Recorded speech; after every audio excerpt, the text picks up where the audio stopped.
অটোরিকশাগুলো আমাদের রাস্তার আয়তনের তুলনায় আসলে অনেক বড়, এজন্য এগুলো আসলেই প্রবলেমের কারণ। এটা যখন আমদানি করা হয়েছে আমি বলবো যে তখন কেন বন্ধ করে নাই? এখন গাড়ি হলে নিয়ে জায়গা না হয় বুঝা টুঝা ছেড়ে দেয়।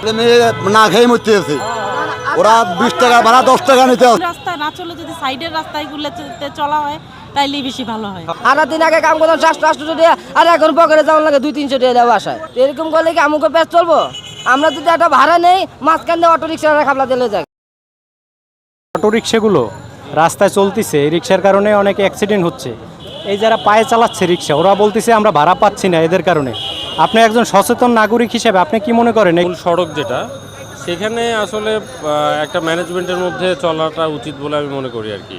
সব রিক্সাই চলুক, আমি অটোরিকশার বিপক্ষেও না, ইভেন আমি নিজেও অটোরিকশাতে উঠি, এটাতে তাড়াতাড়ি যাওয়া যায়, কিন্তু এটা একটা নিয়মের মধ্যে আসতে হবে। এটা রাষ্ট্রের আইন আছে, ওরা মেন রাস্তায় চালাইতে পারবে না, কিন্তু এখন চালাইতেছে।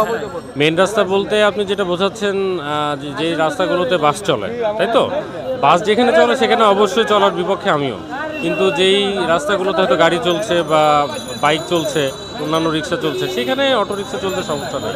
আর আমি মনে করি আলাদা যদি লেন মেনটেন করে চলে তাহলে এটাতে কোনো প্রবলেম নাই, কারণ গাড়ি সবারই তো চলার অধিকার আছে। আসলে এটা যখন আমদানি করা হয়েছে আমি বলবো যে তখন কেন বন্ধ করে নাই, তাই না? কারণ এনারা একটা টাকা লোন নিয়ে হোক বা যেভাবে হোক, ওনারা তো এই রিক্সাগুলো কিনছে, তো তখন তো তারা পারমিশন দিচ্ছে, তাহলে এখন চলতে তো কোনো প্রবলেম হওয়ার কথা না। চলবে, অবশ্যই চলবে, কিন্তু সেটা একটা নিয়মের মধ্যে থেকে। আপনি এখানে হয়তো বলে দিতে পারেন যে এই রাস্তাটাতে চলতে পারবে, এই রাস্তাতে চলতে পারবে না, এতটুকু, কিন্তু আপনি একেবারে পুরোপুরি বন্ধ করতে পারেন না। আসলে এটা আসলে উচিত না। এই যারা অটো চালাচ্ছে এদের কোনো কাগজপাতি নেই, এদের কিছুই নেই, লাইসেন্স নাই, কাগজ নাই। আর যারা পায়ে চালাচ্ছে ওদের আবার কাগজ আছে। স্যার আসলে লাইসেন্স থাকে কিনা আমি জানি না, আসলে আইন বিশেষজ্ঞরা ভালো বলতে পারবে হয়তো। যদি মনে হয় যে না অটোরিকশা চালাতে যদি লাইসেন্স করার দরকার প্রয়োজন মনে করে তাহলে এটা করবে তারা। এখন যেহেতু সব কিছুরই সংস্কার হচ্ছে, আমার মতে এইগুলোরও সংস্কার হওয়া উচিত, যে জিনিসগুলো, কারণ এটা তো আর মানে অটোরিকশাতে তো আর কারোর অসুবিধা হচ্ছে কখন? যখন তারা অনিয়ন্ত্রিত চালাচ্ছে, হয়তো কোনো গাড়ির সাথে হয়তো লেগে যাচ্ছে বা হয়তো উল্টা চলে আসছে, এই জিনিসগুলো যেমন ঠিক করো। এইটা কিন্তু এমন না যে শুধুমাত্র অটোরিকশা করে, এটা বাইক করে, এটা নর্মাল রিক্সাওয়ালারা করে, সিএনজিও করে। তো আমার মতে আইন সবার জন্য সমান হওয়া উচিত। আমি মনে করি যে শুধু যে তাদের দোষ এমনটা না, আমাদের সবার সচেতন হওয়া উচিত। রাস্তায় অটোরিকশার কারণে অনেক অ্যাক্সিডেন্ট হচ্ছে, এরা বলতেছে ওদের কারণে ভাড়া পাচ্ছে না। রাস্তায় আপনারা তো চলাফেরা করেন, জ্যামজটও নাকি রাখে, তা আপনি একজন সচেতন নাগরিক হিসেবে আপনি কি মনে করেন?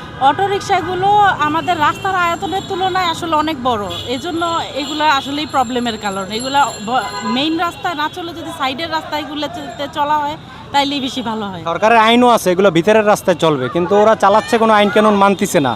আর এদের সমস্যা হলো এরা কমপ্লেন করতেছে যে ওদের কারণে আমরা ভাড়া পাচ্ছি না। মানে আপনাদের মতো প্যাসেঞ্জার যারা, তারা তাড়াতাড়ির কারণে ওই রিক্সাগুলোয় ওঠে, আবার ওরা নাকি একটু ভাড়াও কম নেয়। এটা এখন দেশের এই পরিস্থিতিতে অনেকেই সুযোগ নেওয়ার চেষ্টা করতেছে, এই কারণে এই প্রবলেমটা আসলে হয়েছে। যদি আমাদের ট্রাফিক ঠিকমতো কাজ করে হয়তো এই প্রবলেমগুলো থেকে আমরা পরিত্রাণ পেতে পারি। আইসি হঠাৎ করে আর আইমু না, জরিমানা করবো কে? হ্যাঁ, জরিমানা করা তো নিশ্চয় না। এটা আগে আসছিল, এখানকার সরকার প্রধান হওয়ার পর নেই। এখন গাড়ি হলে নিয়ে জায়গা না হয় বুঝা টুঝা ছেড়ে দেয়, মেনুটা উঠিও না। এখন আপনাদের কারণে তো ওরা ভাড়া পাচ্ছে না। সবাই ভাড়া পাচ্ছে না, সবাই ভাই আমাদের ছেলে মেয়ে না খেয়ে মরতে আছে, ওরা 20 টাকা ভাড়া 10 টাকা নিতে আছে। ওনারা এই সরকারে অটো রিক্সা বার করে আমাদের ফলনের রিজিক নষ্ট করতে আছে। স্যার আগে তো অটো রিক্সা টাইম মতন তো চলা হয়েছে, 10টার পরে অটো রিক্সা উপরে উঠছে, আমরা কেউ আপত্তি করি নাই।